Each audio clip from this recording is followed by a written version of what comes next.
Good evening, everyone. Happy Thursday. I know Thursday is not a very always at the evening for the people to come to watch a film, but this film is kind of exceptional. My name is Gerard Amsellem, for the people who don't know me, and I do a lot of program here, and obviously around the area.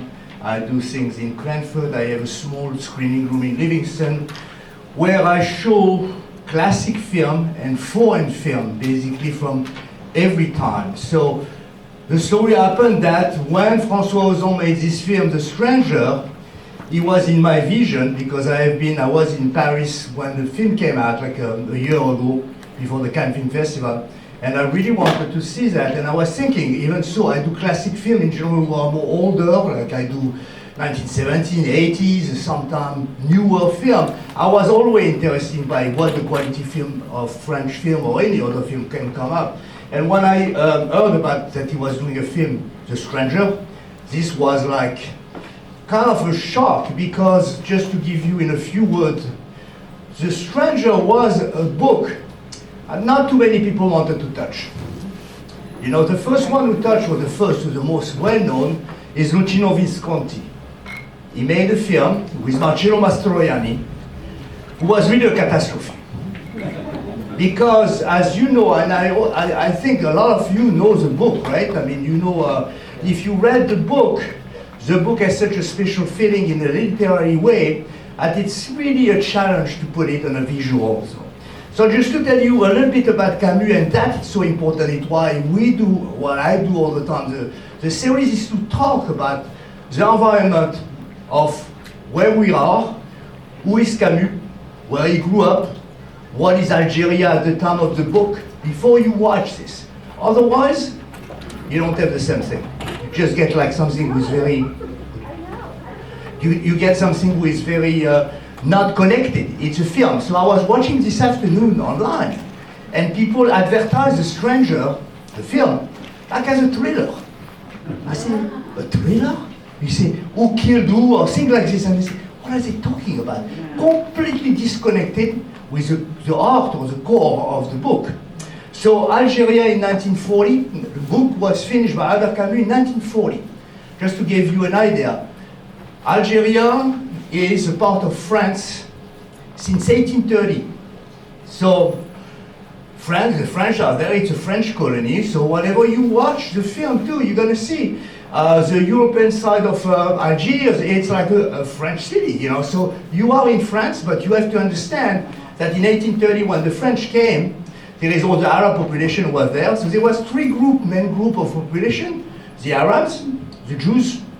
So I am from there too, because I grew up there, like in the last few years of my life. So there was a Jewish population who are like Sephardic Jews in Algeria. There was like the Arabs, and there was what we call the Pieds Noirs. The Pieds Noirs are the French colons who came and established themselves in Algeria. So you have a very complex political situation. It's not an easy situation, and I don't know if you know that, but around the 1950s, the independence war started, and it's one of the most bloody wars for the French, because they sent all these French soldiers to Algeria, and they killed them one by one, up to 1962, or then Algeria got their independence. So you have this, Camus is growing up into this environment. He comes from a very lower class family. His father died in World War I. So you have all these kind of elements who make him kind of pushed away. He was not really, especially really recognized very early, but he has two things in his life who helped him. And this is for the old teacher in the world, because one of his teachers, when he was very young, he was certainly at the end of elementary school recognized in Camus an extremely talented boy. And because he didn't have any money, he got him a scholarship to go to the better school in Algiers. And from there he got to be slowly, he went to college in Paris, and at the same time that he had this, he got sick. He had tuberculosis. So you have all this element. His mother was analphabet, she could not speak anything, she was really very diminished. So he grew up in a not in a very good environment, and he made himself. So In 1940, he finished to write The Stranger, and at the same time that he wrote The Stranger, he wrote another book, which is called The Myth of Sisyphus, with a philosophical book. So The Stranger is a philosophical statement more than a just regular action. So when you're going to watch this, you have to remember the theory of Camus. He has a theory. He did not want to be called an existentialist. We are calling him an existentialist, because existentialist is Jean-Paul Sartre. And he did not want to really be associated with this. He had the theory of the absurd. Life is absurd. Life has really no goal. Wherever you go, we don't know where we're going. And of course, by that, you really question religion. Remember, France and all these countries are very Catholic religious. You know, I mean, they believe in religion. So he re-questioned in his theory, all religion, God does not exist. The case is because it is this, as you are alive, you do, and you are active. For this, he was very young, at a young age, involved in politics. He believed in change in politics, on the left side, obviously, you know, and very, very active in a newspaper called Combat, you know, during World War II, every time, all the time that he was really active, very active in writing, very active politically, and all believing that you do not be passive, but you be active. But whatever action you do in your life, so there's nothing that's going to happen after, because there is no after. It's what you're doing here. And this notion is difficult for people to really grab. So when I read this book, I was saying to someone, like, I read this book in France when I was in 7th grade. I mean, you're going to say, how is a 7th grader is going to understand that? Obviously, I did not understand the core of the philosophy in the back, but I understand the feeling. This feeling of the book was written in such a specific way, with a style of writing which is so powerful, especially if you are from the same language, but even when it's translated, will give you this sense of kind of nothingness, kind of numbness. And this stay with me. So over in my life, you know, from now to today, I've been reading this book multiple times. I taught it in high school, I did a lot of things with this, and every time as I go through my life, my vision of his theories become more and more real. Because as you become older, you really re-question all these big questions. I mean, unless you're an idiot, you know, and you don't question anything. But if you question, you're going to question the existence of God. You're going to question, what are we doing in life? Everything disappears. Does it make a difference if I do this or this? And the stranger is carrying all this question through a visual. For this was very difficult to make for Ozon. When he went to see the distributor and the producer, they did not really want to give him the money to make this film, because they knew that it was too difficult to adapt. And he did, and you're going to see, he did a great adaptation, but in his own ways. François Ozon is like one of the most prolific, and young now, he's in his 50s. This is his 25th feature film. Extraordinary director, did a lot of different things, very strong into his vision of what film is. So he took the project and makes the project. So this is one thing you should know a little bit about Camus and Ozon. And now, talking about Algeria, which is very important in the film, the climate in Algeria, the heat, the sun. It's extremely hot, especially in the summer. And this, you're going to feel it in this film. You're going to feel the heat. You're going to feel a lot of more sensation than with a book, or in a different way.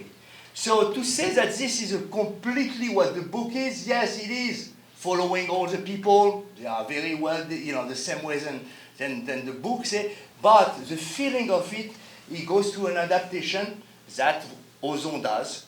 There is a couple of things at the end of the film that I'm not going to tell you now, but we will, after I will come back and talk to you about what did he had as character. He had a couple of characters. He had a couple of different situations, but very little. But this makes a difference. Another thing you should know, very interesting too, that François Ozon is openly gay and very, very active in this idea as a homosexual. So in the film, In the book, it doesn't feel like this, but in film, you can feel certain things like this, who makes the film his own film. So this is an adaptation, I would say a good adaptation, of a book who is really one of the most read books in the world. It's read everywhere. They say, like actually I was reading that there is two books like in the French culture who are read in so many languages, obviously L'Étranger and Le Petit Prince. And these are really the two books who are read in school everywhere. You will see people read it in high level French, they will read L'Étranger, and Le Petit Prince can be read everywhere. So, but these two books have something in common. They can be interpreted in completely different ways. People read L'Étranger as a story, without thinking what Camus is trying to say in the back.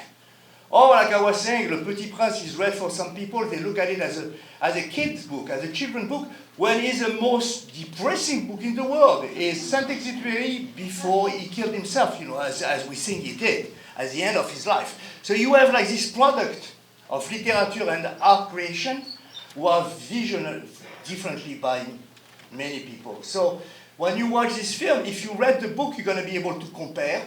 I will come back and just talk about the character a little bit, but by my knowledge of Algeria, because I remember, even if I was back to my parents, it's extremely, extremely clear of that time. So you have, too, an historical witness to the time. And you're gonna see all these characters are very interesting, the way as they react. You remember one thing, Meursault is really disconnected from his emotion. You're going to see the emotion of around him. And how everybody, one after each character, is really showing emotion in all different ways. He reinforces disconnection.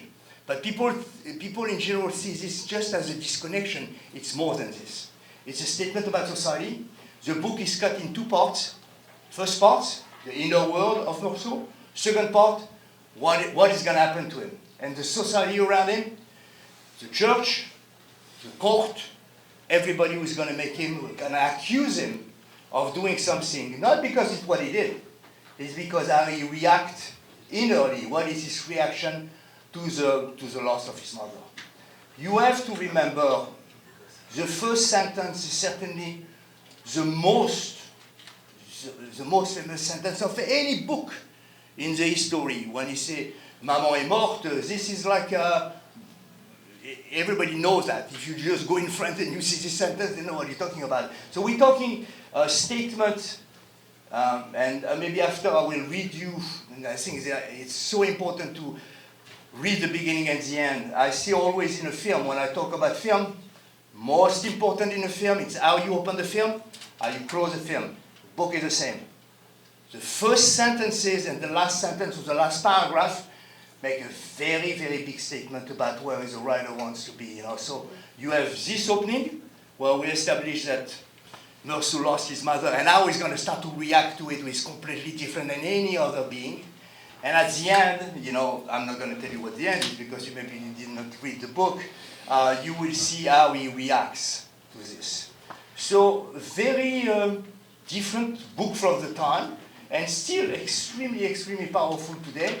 And the film, I was very surprised because when I started to go and wanted to do that, they gave me a copy of the film because the film just came out, I did not have it.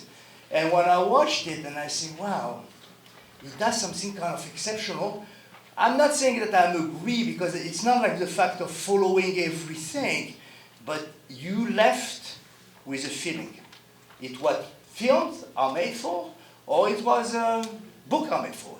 You left with a feeling, but who is going to stay with you.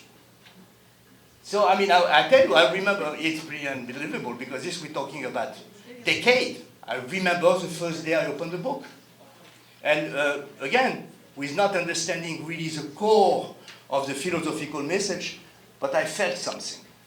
So, I hope you enjoy this. It's a great ways of being able to connect all these two things. I came late, so I'm sorry. Who are you in relationship to the film? And no, I'm not. Thank you for all your teaching. Yeah. So what I am somebody who has an organization who show foreign films. Oh, nice. And it's what I do in the area, so if you can write your, I have a card, and I do a short film from, actually, Sunday I'm going the continuation of my Japanese film series. So I do film series here. I've been doing Iranian film series, and Sunday is the following of the Japanese film series. So because I'm versed in foreign film and it's what I do, and I am French, so this was really a perfect way to come and give an introduction to the film, because I really feel extremely sad when people go to watch a foreign film or a film that they don't know, and they don't know the background. The background is essential for everything that you are watching, to be able at least to have an idea of what it is, and to have a Q&A after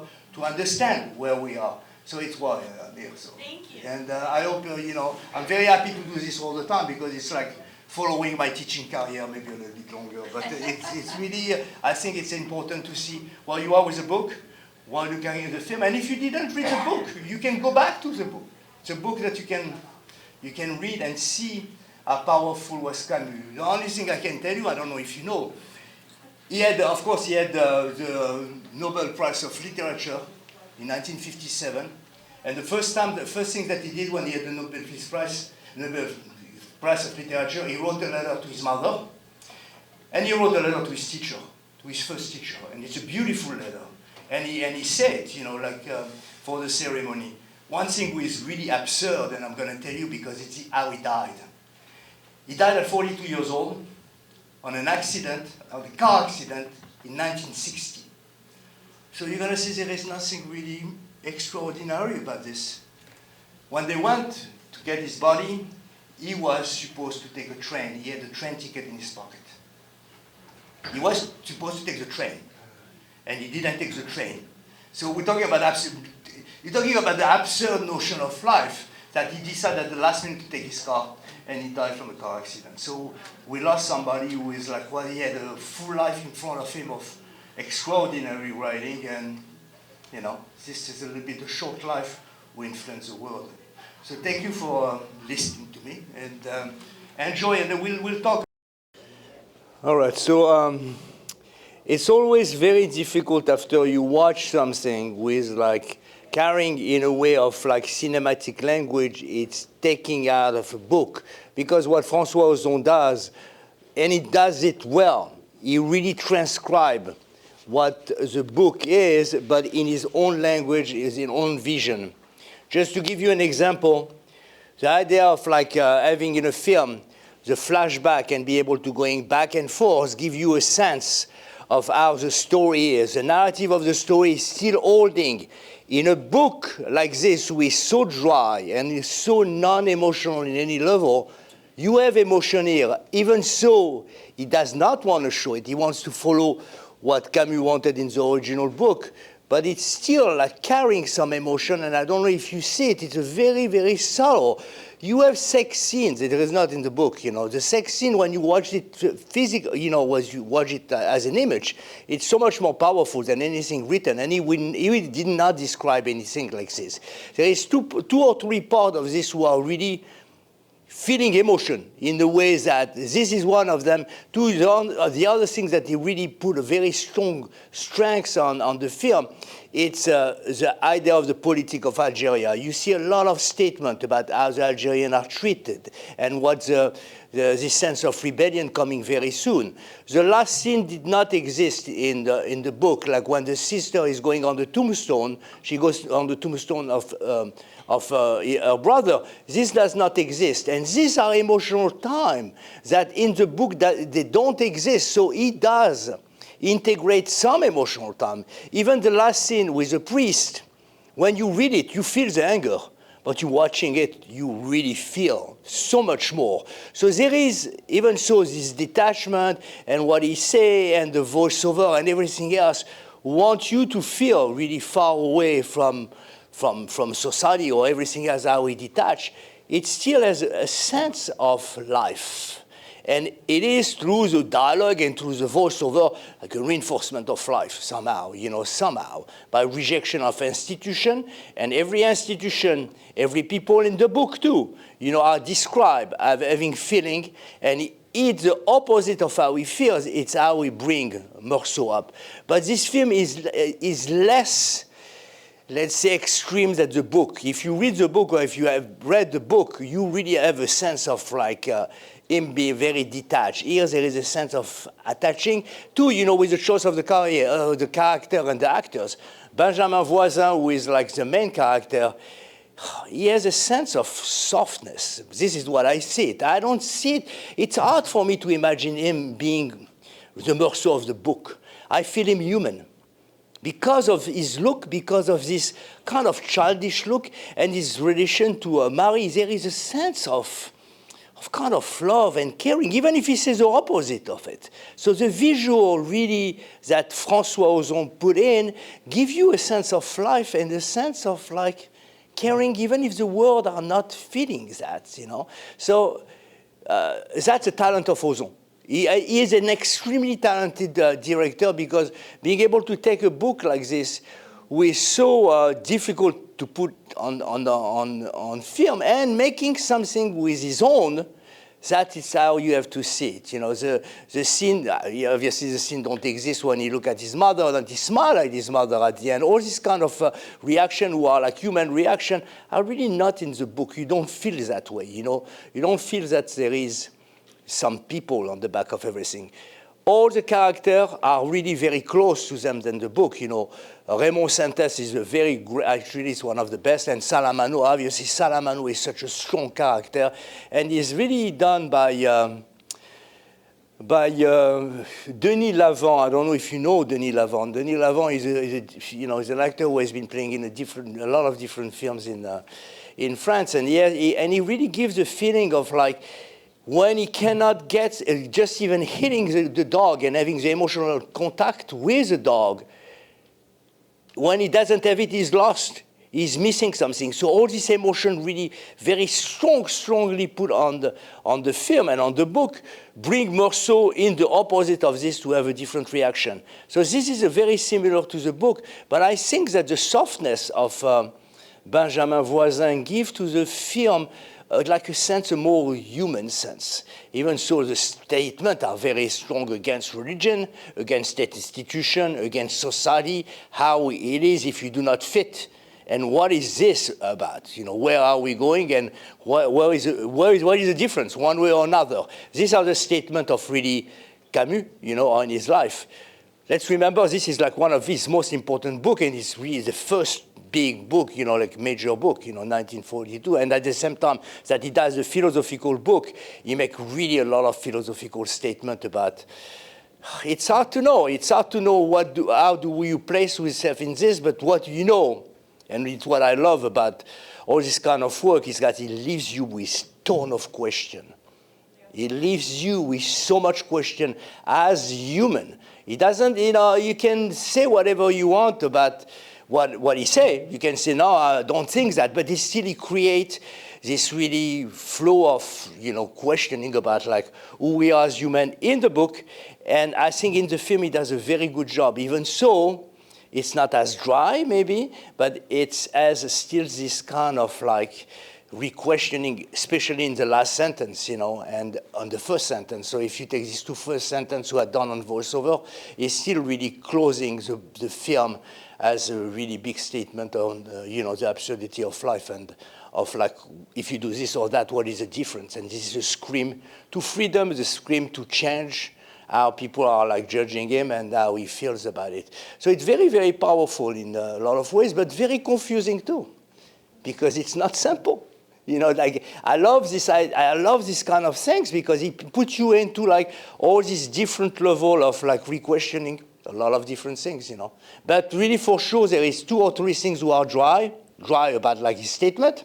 Society.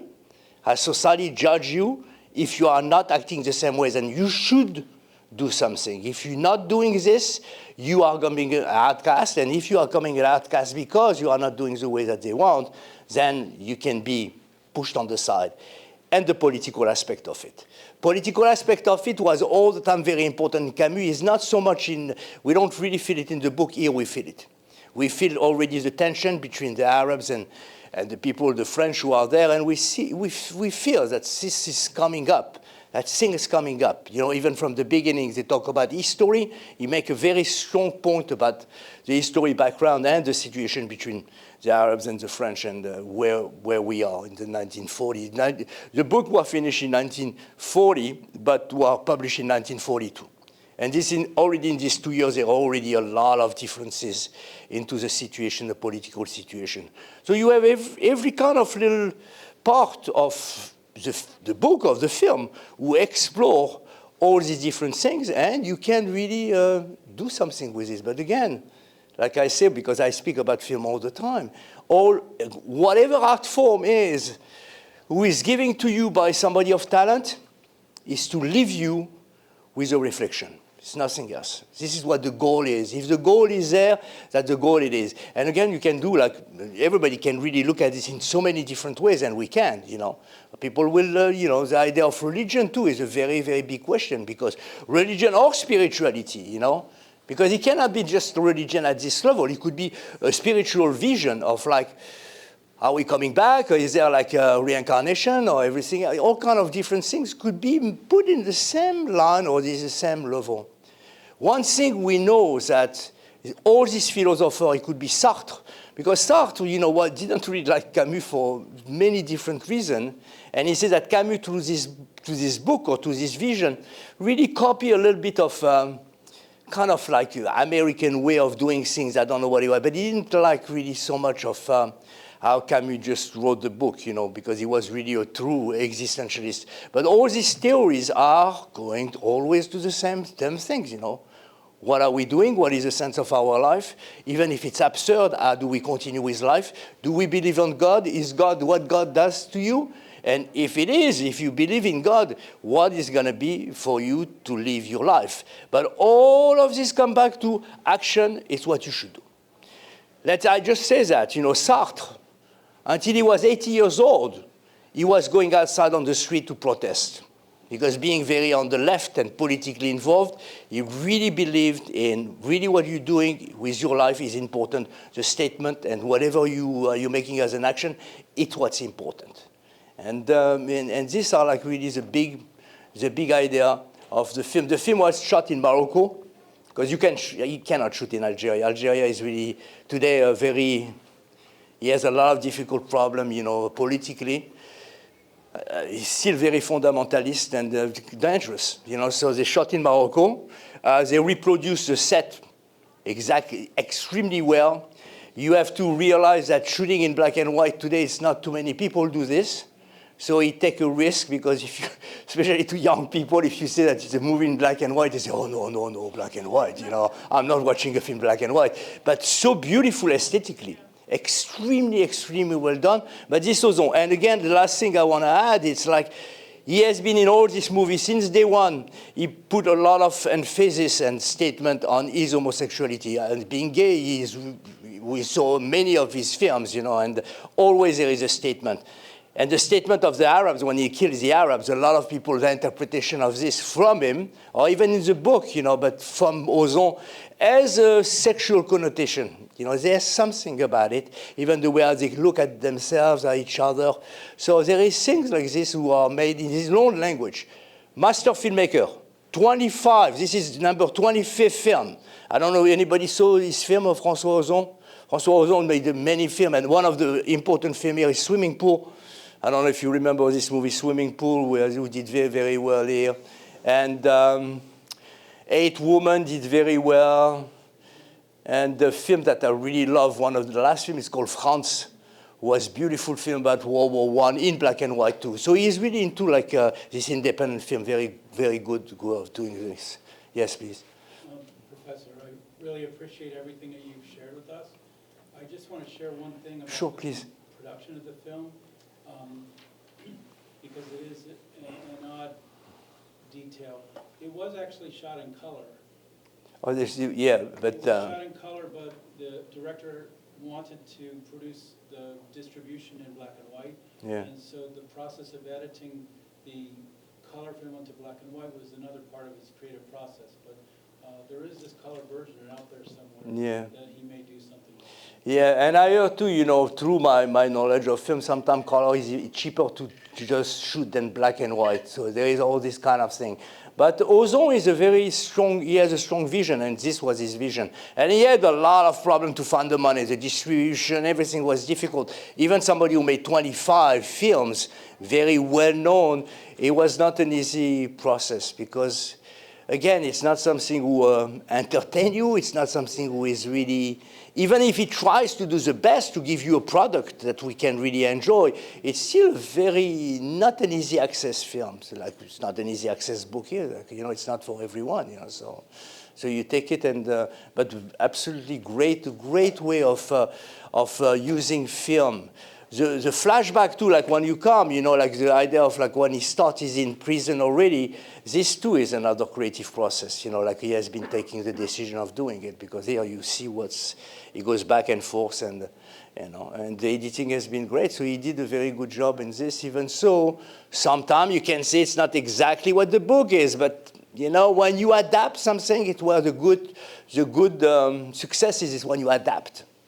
Not when you copy or when you're not following through everything. And even, I think she was great too. You know, all the actors were very, very well chosen. They did a very good, good casting, and they get a good product. And he did very well in France. I mean, he did very well. I'm not talking with masses of people, but still, you know, I mean, I know when he came out in the movies and I wanted to watch it, I could not for like, and I had to leave, but it was really packed. Because again, it's his name. François Ozon is a big name of cinema, and L'Étranger is a big name, and so it's very, very successful. Successful in the way that he got like a lot of awards. Not here, I don't know. You know, he was in New York for a little while. He just came around here, but you know, it's still like very, very artistic and very marginal as a film. You know, so. Any question about or any statement that you want? You know, I'd like to hear what people think. What do you think about the film? Is there anything that you want to say? I don't know. Anything?